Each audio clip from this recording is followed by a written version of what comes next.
আসসালামু আলাইকুম, কেমন আছেন সবাই? তো প্রশ্নটা হচ্ছে বাংলাদেশকে প্রথম স্বীকৃতি দেয় কোন দেশ? তো এটা হচ্ছে ভুটান। তো আম, বাংলাদেশের মানে এই যে স্বীকৃতি দানের ব্যাপারটা, এটা ভুটান এবং ভারত দুইটা দেশই করছিল হচ্ছে 1971 সালের 6 ডিসেম্বর, মানে এই একই তারিখেই দুই দেশ হচ্ছে স্বীকৃতি দিছিল। কিন্তু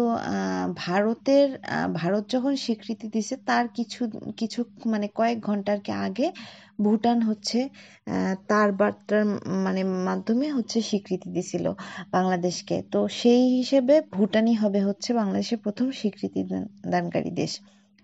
তারপরে হচ্ছে আয়তনে বাংলাদেশের বৃহত্তম ও ক্ষুদ্রতম জেলার নাম কি? তো এটার বৃহত্তম জেলার নাম হচ্ছে রাঙামাটি এবং ক্ষুদ্রতম হচ্ছে নারায়ণগঞ্জ। তো আসেন যে আমরা জেনে নিই যে রাঙামাটির আয়তনটা কত, বা নারায়ণগঞ্জের আয়তন কত। রাঙামাটির আয়তন হচ্ছে 6116.13 বর্গ কিলোমিটার। হ্যাঁ, আর নারায়ণগঞ্জে এটার আয়তন হচ্ছে 684.35 বর্গ কিলোমিটার। হ্যাঁ, তো তারপরে হচ্ছে এমআরটি কি? এমআরটি এইটার ফুল মিনিংটা আসলে জানতে চাওয়া হয়েছে। এটার মিনিংটা হচ্ছে মাস রেপিড ট্রানজিট।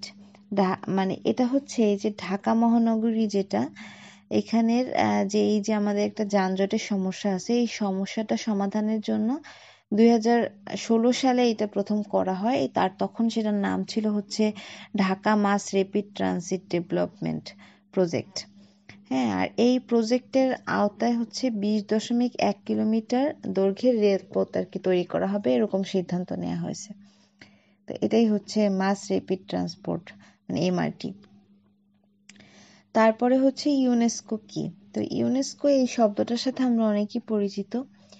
তো এটার ফুল মিনিংটা হচ্ছে United Nations Educational Scientific and Cultural Organization. তো এইটা হচ্ছে জাতিসংঘের একটা সংস্থা। এই মানে বিশ্বে শিক্ষা, বিজ্ঞান এবং সংস্কৃতির মানে ব্যাপ্তি ঘটানোর জন্য এবং উন্নয়ন ঘটানোর জন্য এই সংস্থা কি কাজ করে। তারপরে হচ্ছে ব্রিক্সের সদস্য দেশ কোনগুলো? তো ব্রিক্সের সদস্য দেশ প্রথমত হচ্ছে ব্রাজিল, রাশিয়া, ভারত, চীন ও দক্ষিণ আফ্রিকা। তারপরে হচ্ছে 2024 সালে আরো কিছু মানে দেশ যুক্ত হয়েছে, যেমন আর্জেন্টিনা, মিশর, তারপরে হচ্ছে ইথিওপিয়া, ইরান, সৌদি আরব এবং সংযুক্ত আরব আমিরাত। আর এই যে ব্রিক্স, এইটার উদ্দেশ্য হচ্ছে যে এই যে সদস্য দেশগুলো তাদের বৈশ্বিক শক্তির উন্নতি করা এবং এই সব রাষ্ট্রের পর্যাপ্ত উন্নয়ন প্রদান করা। হ্যাঁ, আর এই যে মানে এই যে ব্রিক্সের এটার অফিসিয়াল ভাষাগুলো হচ্ছে ইংরেজি, আরবি, তারপর হচ্ছে আহারিক, তারপরে চাইনিজ, রুশ, হিন্দি, ফার্সি এবং হচ্ছে পর্তুগিজ। হ্যাঁ, মূলত রাজনৈতিক এবং অর্থনৈতিক বিষয়ে এইটা কাজ করে থাকে মানে এই যে সদস্য দেশ, এই দেশগুলোর মধ্যে। তো আশা করছি সবার ভালো লেগেছে। সবাই ভালো থাকবেন। আল্লাহ হাফেজ।